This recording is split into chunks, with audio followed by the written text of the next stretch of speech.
So, good evening class. Ngayon, ang next na itatopic natin dito sa video na to is about dun sa kung paano mag-input ng um, properties ng mga member natin at saka kung paano tayo makapaglagay ng support. So, ngayon, i-open muna natin yung staan natin para may yung ginawa nating model kanina, yun at yun din ang itutuloy natin sa video na to. Okay? So, dito, malalaman natin kung paano natin ma-design ang column kasi tayo pa rin ang magbibigay kasi ng sizes ng mga yun. So, normally sa akin, nag-i-standard ako kasi siyempre batay sa mga naging design ko na dati. Ang napansin ko, madalas kapag bungalow is nasa 0.25 by 0.25 to 0.3. Okay, ang sizes ng column. So, depende pa rin naman sa iyo, magfe-fail pa rin naman 'yon kapag hindi angkop yung design ng size of column at saka size of beam natin. So, una, i-check muna natin, i-open muna natin yung ginawa nating model kanina, which is yan, open. Dito sa open. Tapos, kapag wala siya dito, punta lang kayo dito sa open models, other models. Tapos, hanapin natin yung file na ginawa natin kanina, okay? And then, click lang natin. Okay, so yan na yung magpapakita ngayon. Okay, so natapos tayo dun sa modeling, which is yung sa may geometry, punta tayo dito sa may properties. Okay, punta kayo sa may properties, ngayon, i-click nyo yon, makikita nyo yung part na to. Okay, so dito, ano-ano ba yung una muna nating iisipin pag magke-create tayo dito sa properties? Una is yung kung ano tong yung size ng mga column na to, kung ano yung size ng mga beam na to. So normally, depende sa atin yan.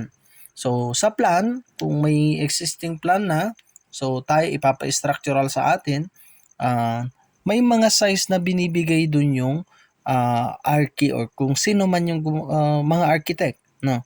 So pero minsan, nasa sa atin kasing structural yung final sizing nun kasi dito natin makikita kung pasado ba yun o hindi kapag pero nagfe-fail din kasi madalas due to size of the beam, size of the column, ganun kung nagkakaroon na tayo ng analysis. So dito,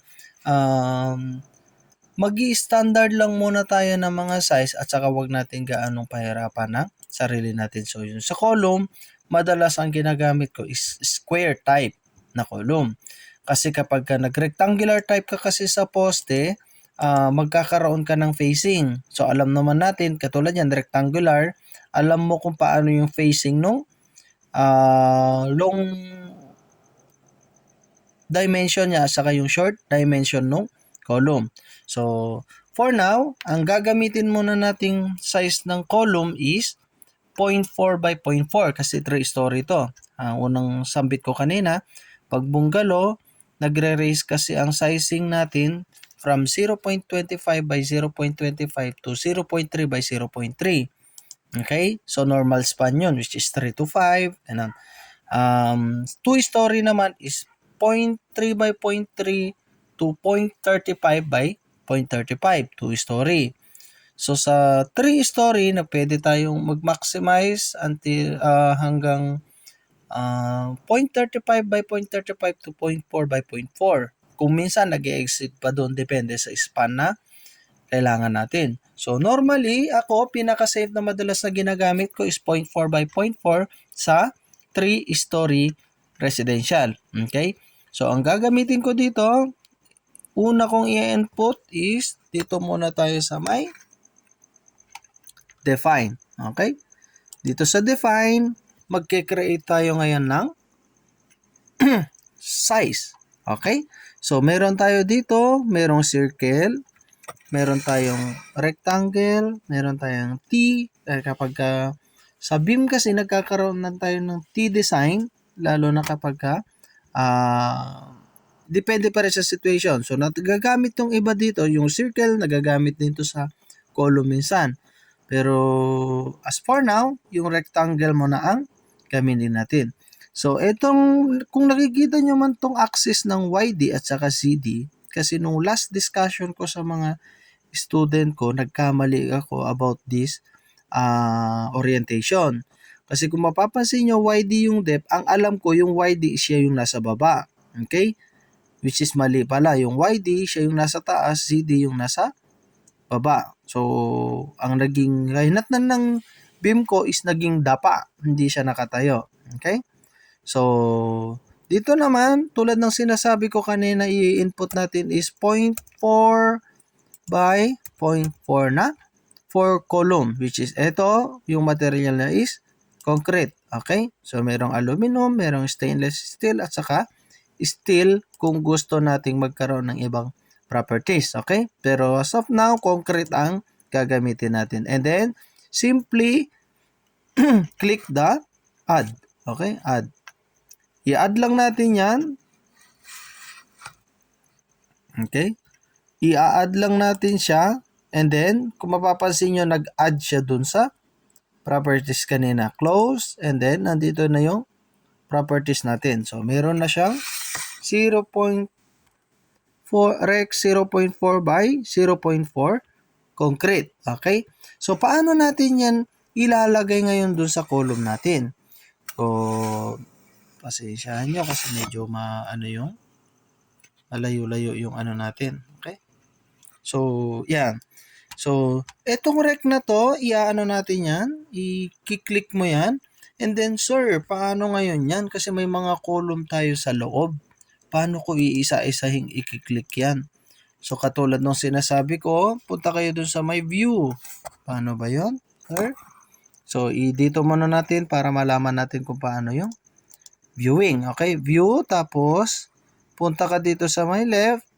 Pwede nating i-highlight yan isa-isa kung gusto nyo. Okay, paano yan, sir? Ayan. Isa, dalawa, tatlo, apat, lima. Diba? Napakadali. Napakadali, pero hindi natin sigurado kung yung poste lang ang na-highlight dyan. Paano natin double check? Tingnan nyo yung isometric. Diba? Mayroon siyang horizontal pa rin na highlight. So, sir, complicated naman masyado. So, kung papansinin natin, kasi ang tatrabahuin natin is mag-select.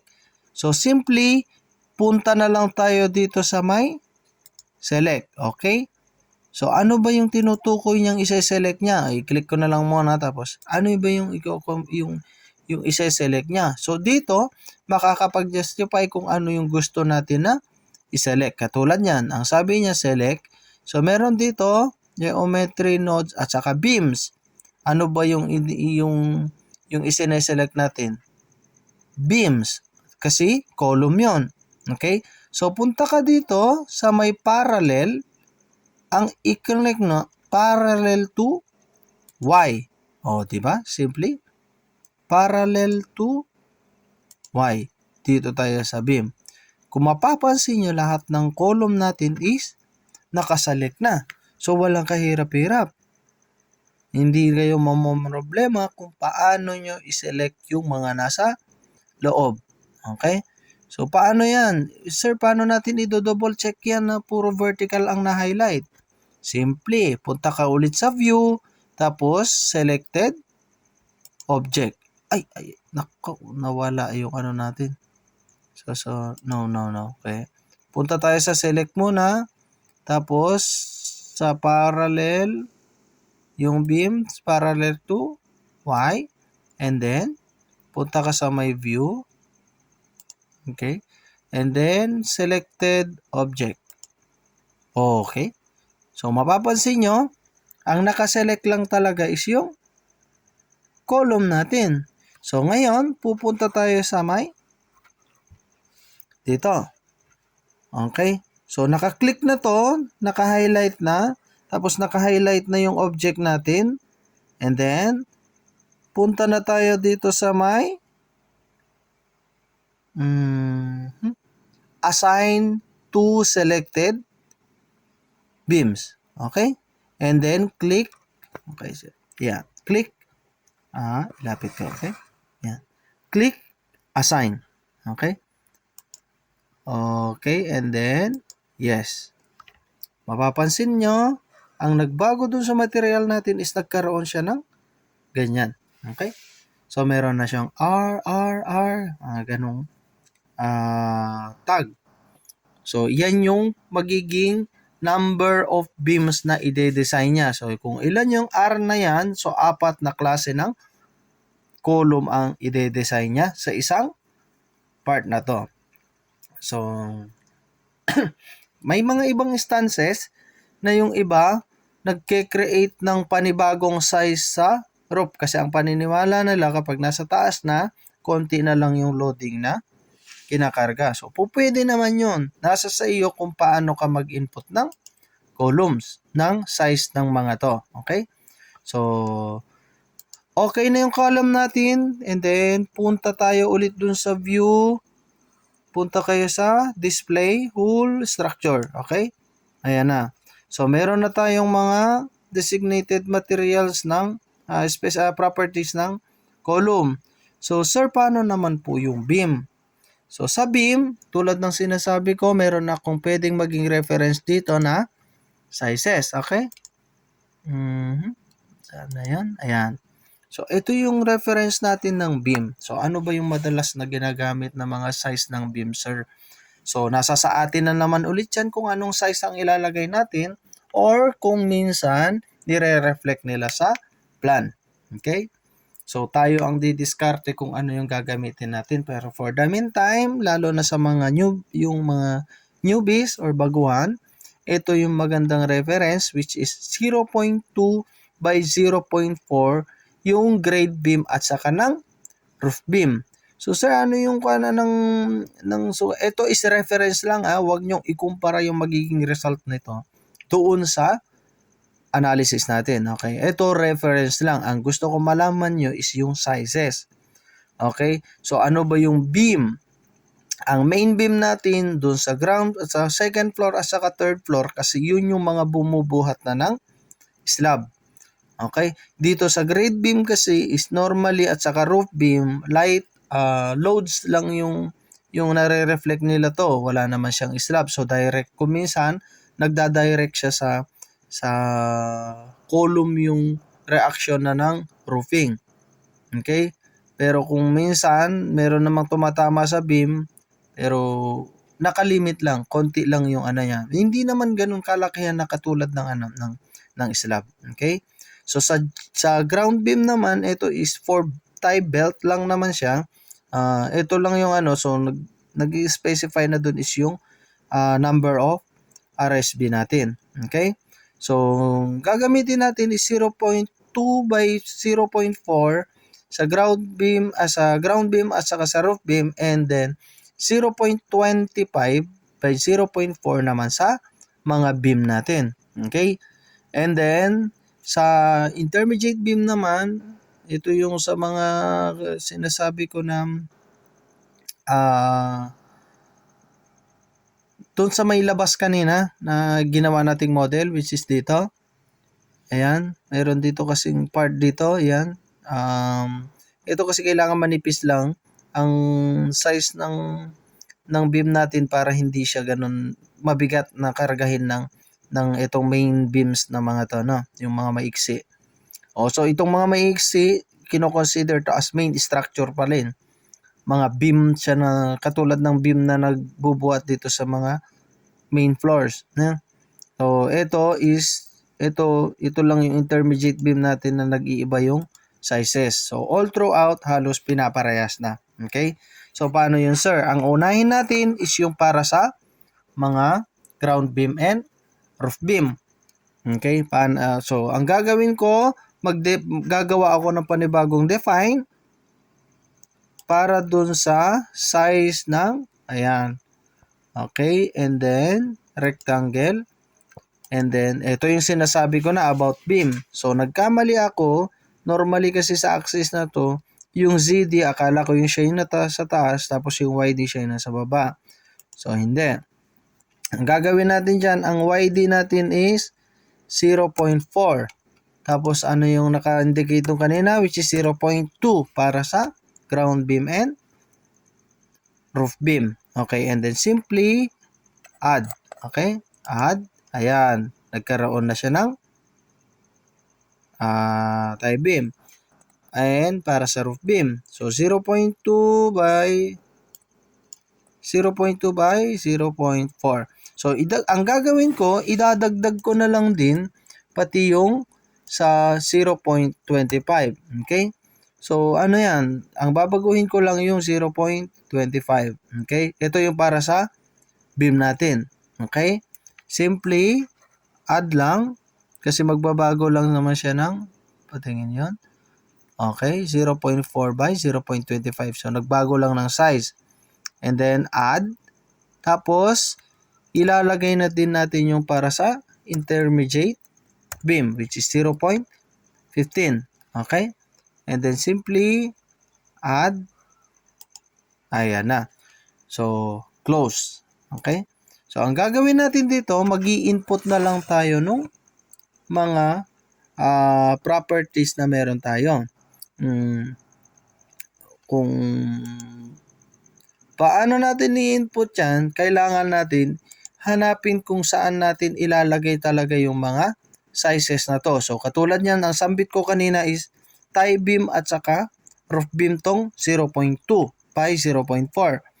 Okay? So, paano yun, sir? Ang gagawin natin, punta ka dito sa may punta ka dito sa may views, which is yung sa may baba lang. Okay? Ay yung isang side lang ang makita natin. Okay? So, paano yun, sir? Ayan, ayan siya. Okay? Punta ka ulit sa may view. Okay?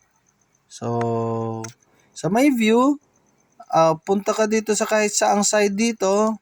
Okay? Basta makita mo yung buong tie beam, buong second floor, buong third floor, at saka buong roof beam. So, ano yung sambit ko kanina? Sir, ang kailangan daw yung tie beam, tapos yung roof beam. So, magtataka kayo, ba't kit parehas, sir? Sa size lang yan. So, sa analysis, siya yung magbibigay kung ilang bakal ang kailangan lumabas sa bawat beam na yan. So, magkaparehas ng size pero magkaiba ng magiging result sa RSB niya o yung bakal niya. Okay? So, paano yan, sir? Tama na po ba yan? Kailangan natin pa rin i-check using the isometric. So, makikita nyo yung isometric niya, naka-highlight talaga lahat yung beams natin. So, pupunta ka na ngayon dito, naka-highlight na yung 0.2 by 0.3, ugaliin na dapat naka-highlight to, okay? And then, click assign to selected beam and then assign. Okay? And then simply yes. Okay? O, kung makikita nyo, meron na siyang tinatawag na R2. Okay? So, magkaparehas daw ng properties yung mga yan. Okay. So, paano naman yung second floor at saka yung third floor? Pupunta na tayo ngayon dito sa may 0.4 by 0.25. So, sir, paano yan? Kailangan natin kanina bumalik ulit sa views. Views, tapos yung elevation. And then, kung papansin ninyo, ito lang yung may mga label yung nilagyan natin kanina, yung baba. Pero itong second floor at saka third floor is wala pa. Okay? So, ang gagawin natin, mas maganda siguro kung paano ba isa-isahin natin per floor para mas malinaw. Kasi meron tayong mga intermediate beams. So, unahin muna natin yung second floor na lang, okay? So, i-highlight nyo yung second floor, tapos punta ka sa may isometric. Ayan. So, naka-highlight lahat. Punta kayo dito sa may selected object. So, kita nyo yung selected object. Pero anong sabi ko doon? Meron tayo kasi ditong mga intermediate beam, which is hindi dapat siya ka-size ng hindi dapat siya ka-size ng 0.4 by 0.25. So, ang tatanggalin natin dito is yung mga intermediate beam, which is ito, Ang gawin nyo lang dito is pindutin nyo yung control tapos i-click nyo tong mga beam na hindi kasali. Okay? Yan. So sir, bakit natanggal yung dalawa? Ang sabi ko naman sa inyo, kapag hindi siya direct dun sa mga column, intermediate beam siya. Okay? Pero pag ganyan na nagkakaroon siya ng direkta na hindi siya naka align o hindi siya pumapatong sa column, is kailangan natin liitan yung beam niya. So for example, sir, paano yung stair? So dito sa stair kasi malakas naman yung ng dito sa may beam natin na pinagkakapitan, kaya normally pinaparehas ko na lang din yung size niyan. So intermediate beam ang tawag ko sa kanya kasi maaaring yan yung beam na yan is magbabago yung size ng bar niya or magkakaroon ng smaller amount yung rebar niya, no? Or pwedeng maging higher pa kung minsan, depende sa design ng stair. So ito lang kasi dito sa may mga cantilever beams, so kailangan natin liitan lang to kasi para magaanan ng konti itong mga main beams natin. Okay? So nitanggal ko na. Ngayon, ang gagawin natin is i-assign natin siya. Okay? Click to assign to selected beams and then assign. And then yes. Okay? So nagkaroon na siya ng reflect. Okay? Ganun din sa balik tayo ulit. Display whole structure and then isometric. Okay? So automatic nag-isometric siya. So pangalawa, kailangan natin i-connect naman sa third floor. Okay? Ang third floor, ganun dun ulit, selected object, and then isometric. Ayan. So ano yung tatanggalin natin dito? Itong mga intermediate beam sa may cantilever. Ayan. So pindutin nyo lang yung control, tapos i-click nyo lang, i-click nyo lang kung gusto nyo highlight o hindi na. And then, click assign. Okay? Assign, and then, yes. Okay. So, meron na tayong beam. So, kung mapapansin nyo, R3 pa rin yung naka-indicate sa kanya, which is yung properties number 3. Parehas niya lang nung second floor. Okay? So, display whole structure and then isometric niya. Ayan. Meron na lahat. Sir, paano naman yung 0.4? Yung properties natin na 0.4 by 15. Siya yung sinasabi ko kanina sa intermediate natin. So, i-click natin to and then punta tayo sa may ito. Sa may elevation. Okay? And then, i-click natin ulit yung second floor muna. Tapos, selected object, ISO, and then, ayan. I-click nyo na lang sa labas para ma-highlight, unselect ulit siya sa lahat. Kasi mas kukunti yung ise-select natin ngayon. Ayan. Yan yung mga tinanggal natin kanina. Okay? And then, punta tayo ulit sa assign. Okay? Yes. Okay? So, punta naman tayo ulit. Whole structure. Tapos, punta tayo sa may elevation ulit. Dito naman tayo sa may third floor. Okay? Basta be sure na nakaselect lagi pa rin to. Okay? And then, selected object. Isometric. And then, unselect mo lahat. Pag mag-unselect kayo lahat, pindutin nyo lang dito sa labas para mas mabilis. Okay? And then, click mo ulit yung mga intermediate beam. Okay? And then, assign. Click. Yes. Okay? So, kung titingnan natin yung isometric niya sa buo, display whole structure again, and then, naka-isometric na pala.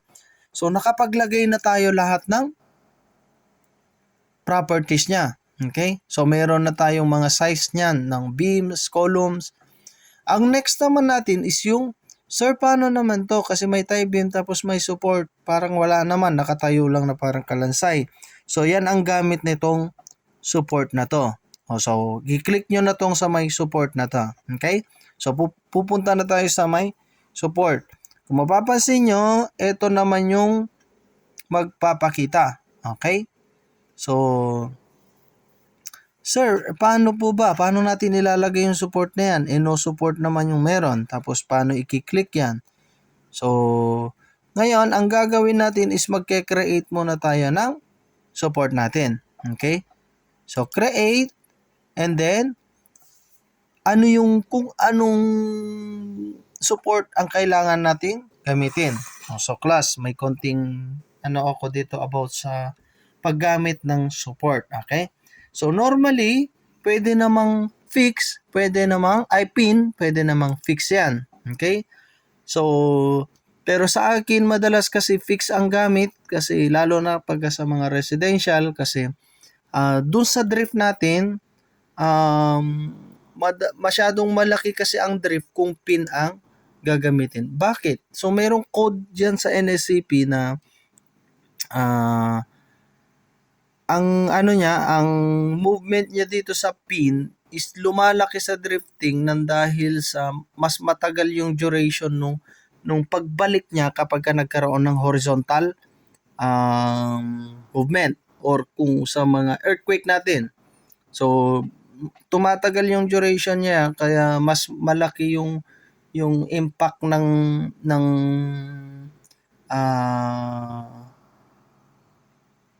dimension sa may footings natin. Okay? So, either naman, fix or pin, wala namang problema. Pero nasa sa inyo yan. So, adjustment na lang kung ano yung magre-restrain or kung ano yung mas maganda na gamitin kapag nagkaroon siya ng result.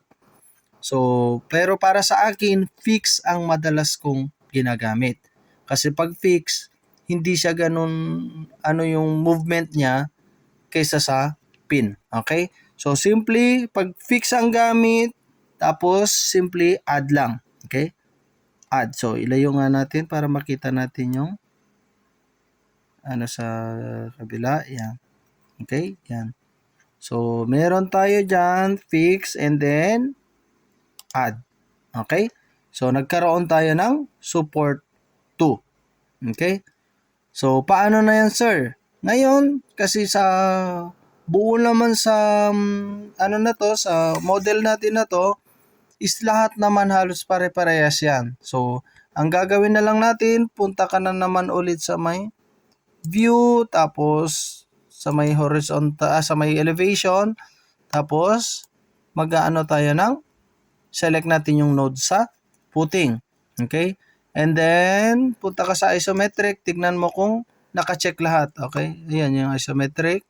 Tapos, tignan mo kung naka-check lahat nag-highlight lahat nung footing natin. Okay? And then, simply click natin yung, nakalimutan natin i-click yung support natin. Ayan. Kailangan muna natin i-click to, tapos tignan nyo, nawala lahat nung nakaselect kanina. So, i-click muna natin to. Punta kayo dito sa may elevation. And then, highlight. Okay, and then ISO. Okay.